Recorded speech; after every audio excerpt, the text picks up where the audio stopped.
حضرت عمر فاروق اللہ اکبر، حضرت عمر جیسا بندہ 24 لاکھ مربع میل کا حکمران، اور شاہ روم کو خط لکھ کے کہتا ہے میں منت نہیں کرتا، میں حکم دیتا ہوں۔ اتنا تگڑا بندہ۔ جنگ قادسیہ کے لیے حضرت سعد بن ابی وقاص کو بھیجا، فتوح الشام پڑھ کے دیکھیں۔ حضرت عمر بڑے پریشان ہیں، اتنے دن ہو گئے کوئی رپورٹ ہی نہیں آئی۔ اب تو موبائل ہے نا، تو ایک ایک منٹ کی رپورٹ لیں آپ، بلکہ آپ ایک ایک منٹ کی فوٹو لیں، آپ رپورٹ تو دور رہ گئی۔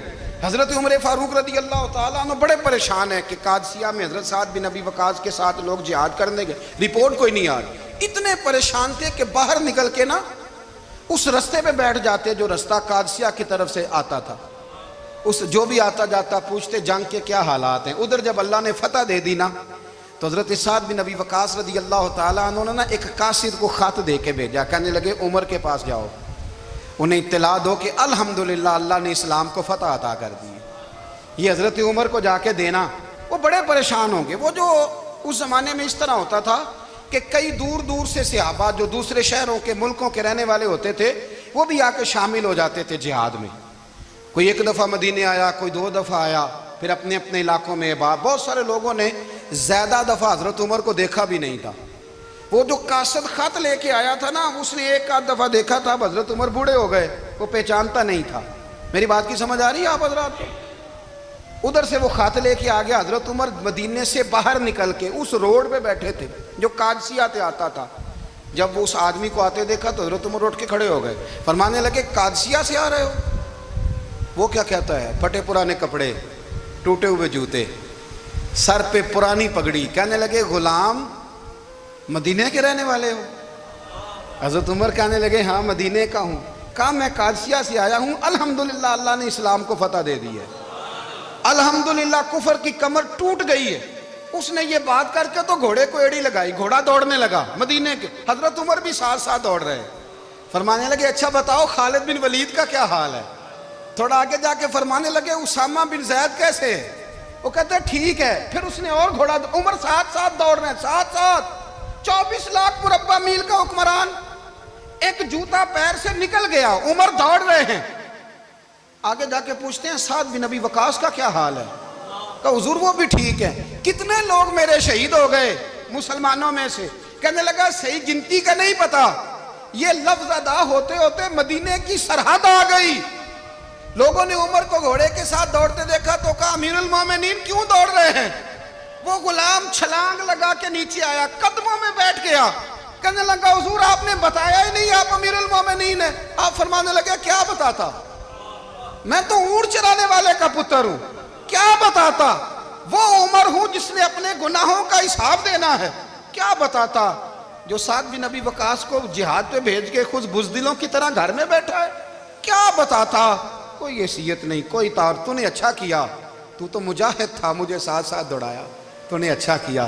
جتنے لوگ تھے چیخیں مار کے رونے لگے۔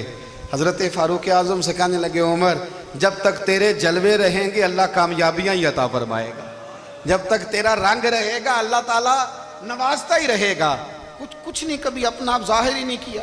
بہت بڑے تھے، بہت بڑے تھے حضرت عمر، بڑے تھے، لیکن ساری زندگی اپنے محاذ۔ حضرت ابو رافع غلام تھے، قرآن پاک بڑا سونا پڑھتے تھے۔ حضرت عمر جب بھی انہیں ملتے کہتے ابو رافع تو عمر سے اچھا ہے، قرآن بڑا شاندار پڑھتا ہے۔ تو وہ کہتے حضور اگر میں قرآن صحیح پڑھتا ہوں تو آپ کو قرآن کی تشریح زیادہ صحیح آتی، آپ بھی تو مجھ سے افضل ہیں۔ تو آپ فرماتے نہیں پھر بھی تو مجھ سے افضل ہے۔ کیوں؟ اس لیے کہ تو اپنے غلام اپنے آقا کی نوکری بھی ٹھیک کرتا ہے اور رب کی عبادت بھی ٹھیک کرتا ہے، اور مجھے خالی صرف عبادت کرنی ہوتی ہے وہ بھی ٹھیک نہیں کر پاتا۔ ساری زندگی اپنا محاسبہ، ساری زندگی اپنے گریبان میں دیکھا، ساری زندگی اپنے آپ کو پرکھا، اپنے آپ کو ٹٹولا۔ 62 سال عمر بیت گئی۔ تو ساری زندگی حضرت عمر نے اگر دوسروں کا محاسبہ کیا تو اپنا اور اپنے بچوں کا بھی کڑا خیال رکھا، اپنی ذات پر بڑی توجہ دی۔ جو لوگ اپنا بھول جاتے ہیں نا، ہمیں اپنی صحت کا بڑا خیال ہے لیکن اپنی روحانی زندگی کا کوئی خیال نہیں ہے، قلبی زندگی کا کوئی تصور نہیں ہے۔ آپ یقین کریں موٹا آدمی کمزور ہونے کے لیے جدوجہد کر رہا ہے، کمزور طاقتور ہونے کے لیے، لیکن جس کو کتنے دن بیت گئے اللہ رسول کی یاد میں رویا ہی نہیں، کتنے دن بیت گئے نہ سننے کو دل ہی نہیں چاہا، جسے مہینوں بیت گئے اور قرآن پاک کی طرف نظر ہی نہیں گئی، وہ فکر مند ہی نہیں۔ زندگی زندہ دلی کا نام ہے، مردہ دل کیا خاک جیا کرتے ہیں۔ بھائی حضرت عمر کی زندگی دور حاضر میں ہمیں یہ سبق دیتی ہے کہ کڑی نگرانی رکھو اپنے پودوں کی، کڑا خیال رکھو اپنے ذاتی باغ کا، اور یہ جو تمہارے دل کی دنیا ہے، یہ تمہاری روح کی زندگی ہے، اس کا محاسبہ کرتے رہو۔ نبی کریم علیہ السلام نے فرمایا اپنا حساب خود کر لو قبل اس کے کہ تمہارا حساب کیا جائے۔ اپنا حساب بولیے، اپنا حساب۔ ہم ساری دنیا کا حساب کرتے پھرتے ہیں، کوئی کہاں سے کماتا ہے کہاں کھاتا ہے، پر اپنا حساب حضور نے فرمایا حساب کر لو قبل اس سے کہ تمہارا حساب۔ مولا علی فرماتے ہیں نماز پڑھ لو قبل اس کے کہ تمہاری نماز پڑھی جائے۔ یہ بڑا عجیب معاملہ ہے کہ ہم جتنے لوگ ہیں ہمارا معیار یہ ہے کہ سامنے والا غلط ہے اور میں ٹھیک، یعنی دوسرے کا بچہ گلی میں نظر آ جائے تو اس کی غلطیاں نکلنی شروع ہو جائیں گی، اور میرا بچہ سارا شہر گھوم آئے ایک ٹائر پہ موٹر سائیکل پہ، تو ہم کہتے ہیں کہ ابھی بچہ ہے، انشاءاللہ سیانا ہو جائے گا۔ اگر ابا جی آج تک سیانے نہیں ہوئے کہ اس کو سمجھا لیں، تو پھر بیٹے کا سیانا ہونا تو ہو سکتا ہے کہ وہ 60-70 سال لگ ہی جائیں۔ گھر کے اندر جب تک توجہ نہیں ہوتی، اور سب سے پہلے جب تک اپنی ذات پر توجہ نہیں ہوتی، تو والد کا جب تک کردار بچے نہیں دیکھتے جب تک، اتنی دیر تک ان کا تبدیل ہونا ممکن نہیں ہوتا۔ حضرت عمر فاروق رضی اللہ تعالیٰ عنہ باہر والوں کا بھی بڑا سخت حساب کرتے تھے۔ بڑا ایک گورنر صاحب نے لباس بڑا شاندار پہننا شروع کر دیا تھا، تو حضرت عمر نے اتروا کے نا تو انہیں ٹاٹ کا لباس پہنا کے تو اونٹ چرانے کی ڈیوٹی دے دی تھی۔ اتنا سخت احتساب کرتے۔ کسائی کی دکان پر بھی 1-2 گھنٹے کھڑے ہوتے تھے۔ جو آدمی مسلسل 2 دن گوشت خریدتا تھا نا، فرماتے تھے اس کا ٹیکس بڑھا دو، لوگوں کو دال نہیں مل رہی اور یہ روز گوشت کھاتا ہے۔ حضرت فاروق اعظم، اس کو جزیہ کہا جاتا تھا، یا کچھ اور معاملات ہوتے تو بڑھا دیتے تھے۔ مسلسل جو 2 دن آدمی گوشت کھاتا تھا، فرماتے تھے مدینے میں غربت ہے، اگر یہ والا نظام تم کرو گے تو غریب لوگ کس کی طرف دیکھیں گے۔ لیکن اس سے زیادہ بڑھ کر جو ان کی زندگی کا معیار اور سٹیٹس تھا وہ یہ تھا کہ اپنے گھر کا خاص خیال رکھتے، خاص توجہ کرتے۔ ملک شام سے اور ایران سے کچھ لوگ آپ کی خدمت میں آئے، تو وہاں سے کچھ کنیزیں بھی آئیں، ان کے بادشاہ پیغام لے کے۔ شاہ ایران کی کنیز کو ملکہ نے کہا کہ نا حضرت عمر کی زوجہ کو دیکھ کے آنا ذرا کس طرح کی ہے۔ ہمارے ملک میں کیا کہتے ہیں، خاتون اول، جی خاتون، باقی سارے دووں میں خاتون اول، ذرا خاتون اول کو دیکھ کے آنا۔ تو وہ جب آئی نا گھر میں ملنے، تو کہا کہ مجھے میری ملکہ نے کہا تھا کہ عمر کی زوجہ سے، اہلیہ سے ملاقات کر کے آنا۔ تو حضرت عمر کی اہلیہ نے نا ایک جوڑا کپڑوں کا دے دیا ملکہ کے لیے، اور ایک خوشبو کی شیشی دے دی۔ اب جب وہ تحفے وہاں بھیج گئے تو اس ملکہ نے نا کچھ سونے کا سامان بھیجا، کچھ زیورات بھیجے، کچھ تحائف بھیجے۔ جب حضرت عمر کے گھر آئے نا، وہ خادم لے کے آیا، اس نے کہا جی آپ کی اہلیہ نے تحفے بھیجے تھے، تو جواب میں شاہ ایران کی بیوی نے، یہاں جس ملک کا وہ سفیر تھا، انہوں نے بھی یہ بھیجے۔ تو حضرت عمر فاروق نا وہ تحفے لے کے گھر گئے، تو جا کے کہنے لگے اپنی اہلیہ سے، یہ تو کب سے تحفے تحائف بھیجنے لگ گئی ہے، یہ کب سے نظام شروع ہو گیا؟ تو کہ حضور تحفہ دینا لینا تو ٹھیک ہے، سنت ہے، محبت بڑھتی ہے، تو یہ کوئی قباحت نہیں، اور میں نے اپنی ذاتی استعمال کے لیے جو چیزیں رکھی تھی وہ میں نے دی ہیں۔ تو حضرت عمر فاروق رضی اللہ تعالیٰ عنہ فرمانے لگے ہم نے کسی ملک کے ساتھ اور اس کے بادشاہ کے ساتھ ذاتی تعلق نہیں بنانا، تعلق جو بھی بنے گا رسول اللہ کے دین کی برکت سے بنے گا، ذاتی رشتے نہیں ہم نے قائم کرنے، ذاتی۔ آپ کے ملک کی جو ایئر لائن جس کا ہر سال خسارے کا ڈنڈورا پیٹا جاتا ہے نا، وہ ہمارے بادشاہ صاحب اور صدر صاحب اگر غیر ملکیوں کو گھوڑا کبھی بھیجنا ہو نا، گھوڑا، تو پورا ایک جہاز گھوڑا لے کے تحفے میں جاتا ہے، پورا جہاز غریب قوم کا یہ سرمایہ، اور قوم بڑی بادشاہ ہے، لائنوں میں لگ کے ووٹ دیتی ہے۔ 2 کام ہمیشہ لائن میں لگ کے کرنے، ایک بل لائن میں لگ کے جمع کرانا ہے، اور ایک ووٹ لائن میں لگ کے، تاکہ پھر پورے 5 سال لائن میں ہی لگے رہیں۔ مرضی سے آپ ووٹ دینا، پر جو بات درست ہے اس کو سنو۔ حضرت عمر فاروق رضی اللہ تعالیٰ عنہ نے اپنی اہلیہ سے پوچھا کتنے کا تھا وہ تیرا جوڑا اور خوشبو کی شیشی؟ انہوں نے کہا 3 دینار کی۔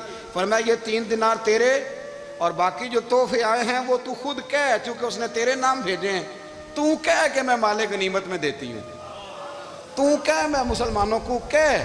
تو زوجہ ہنس پڑی، کہنے لگی میں نہ بھی کہوں تو مجھے کہنا تو پڑے گا ہی، کہنا تو میں نے ہے ہی، جو کہ سامنے عمر فاروق ہیں، لہذا فرمایا کہہ دیتی ہوں میں نے دیا خزانے کو۔ حضرت عمر نے جمع کرا لیا۔ میں یہ کیا بات ہوں، میرے گھر والے جو مرضی کریں، ان کا معیار زندگی جس طرح کا مرضی ہو۔ اور حضرت عمر ایک جملہ کہا کرتے تھے، اللہ کرے کہ یہ باتیں اس دور حاضر میں ہماری سمجھ میں آئیں۔ حضرت عمر فاروق رضی اللہ تعالیٰ عنہ اپنے بچوں کو فرمایا کرتے تھے کہ بہت آدمی کو بھوک لگی ہو نا، اور پھر اس کی پسند کا کھانا پکا ہو، تو اتنے شوق سے وہ اس کھانے کو دیکھتا ہے نا، فرمایا اس طرح پوری قوم اپنے بادشاہوں کے خاندان کو دیکھتی ہے، اس تیزی کے ساتھ دیکھتے ہیں کہ ان کے گھر میں کیا ہو رہا، ان کا معیار زندگی کیا ہے، ان کا سٹیٹس کیا ہے۔ سیدنا فاروق اعظم رضی اللہ تعالیٰ عنہ نے اپنے گھر کے اندر اپنے بچوں، آپ کے بچے دونوں کاروبار کے لیے مصر گئے، تو وہاں کے گورنر صاحب نے لوگوں سے، ایک بہت بڑا قافلہ گیا مدینے سے مصر تجارت کے لیے، جاتے ہیں نا آج بھی قافلے کئی ملکوں میں، تو یہ گئے تجارت کے لیے۔ تو حضرت عبداللہ ابن عمر، حضرت عبید اللہ ابن عمر، حضرت عمر کے دونوں بیٹے گئے۔ جناب عمر فاروق کے بچے جب وہاں پہنچے تو مصر کے گورنر نے نا لوگوں کو تعارف کرایا کہ یہ عمر فاروق کے بیٹے ہیں، یہ حضرت یہ چودھری کے بیٹے کو کون بتاتا ہے کہ تو چودھری کا بیٹا ہے؟ باہر والے بتاتے ہیں، گھر والے جی۔ اور سیٹھ صاحب کے بیٹے کو کون بتاتا ہے کہ تو سیٹھ صاحب کا بیٹا ہے؟ اور مالک کو کون بتاتا ہے کہ تو مالک کا بیٹا ہے اور یہ کرایہ دار ہے؟ یہ کون بتاتا ہے؟ یہ سوچ ہم دیتے ہیں بچوں کو، چودھری اور کمی کی سوچ، امیر اور غریب کی سوچ، مالک اور کرایہ دار کی سوچ، گھر کے مالک کی اور کام کرنے والے کی سوچ، یہ ہم دیتے ہیں۔ یاد رکھنا، یہ ہم دیتے ہیں، یہ ہمارا مزاج ہے، یہ باہر سے نہیں آتی۔ تو کوئی شہزادہ ہے، تو سیٹھ ہے، تو نواب ہے، یہ سوچ باہر سے نہیں آتی، یہ اماں سوچ دیتی ہے، اماں، یہ ابا سوچ دیتا ہے۔ اور پھر جب تباہی اترتی ہے تو اس کے ذمہ دار بھی باہر والے نہیں ہوتے، گھر والے ہوتے ہیں، گھر والے۔ ہمارے بچوں کی طبیعتوں پر زیادہ نقش باہر والوں کا نہیں ہوتا، گھر والوں کا ہوتا ہے، یاد رکھیے گا۔ حضرت عمر فاروق رضی اللہ، بچے ہیں، شہزادے ہیں، وہ کاروبار کرنے گئے اور وہاں لوگوں نے بتایا گورنر صاحب نے کہ یہ فاروق اعظم کے بچے، امیر المومنین کے۔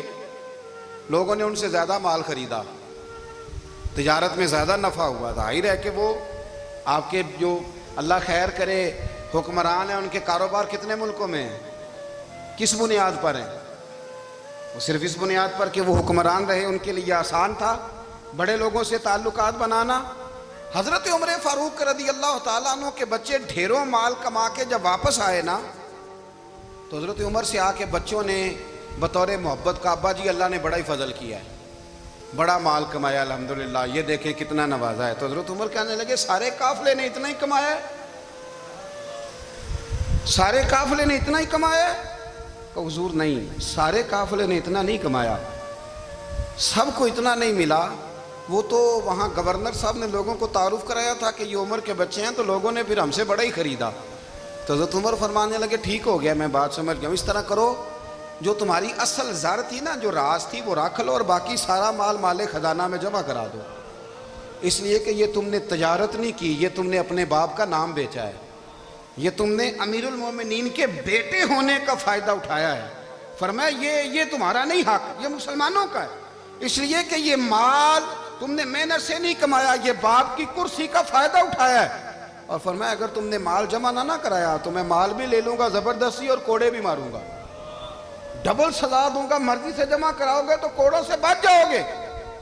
بڑے بیٹے نے تو جمع کرا دیا، تو چھوٹا تھوڑا پریشان ہوا، تو حضرت عبداللہ ابن عمر چھوٹے کا ماتھا چوم کے کہنے لگے بیٹے چپ کر کے جمع کرا، یہاں بھی فخر کر کے ہم عمر کے بیٹے ہیں، اور قیامت میں بھی فخر کریں گے کہ ہم فاروق اعظم کے بیٹے ہیں۔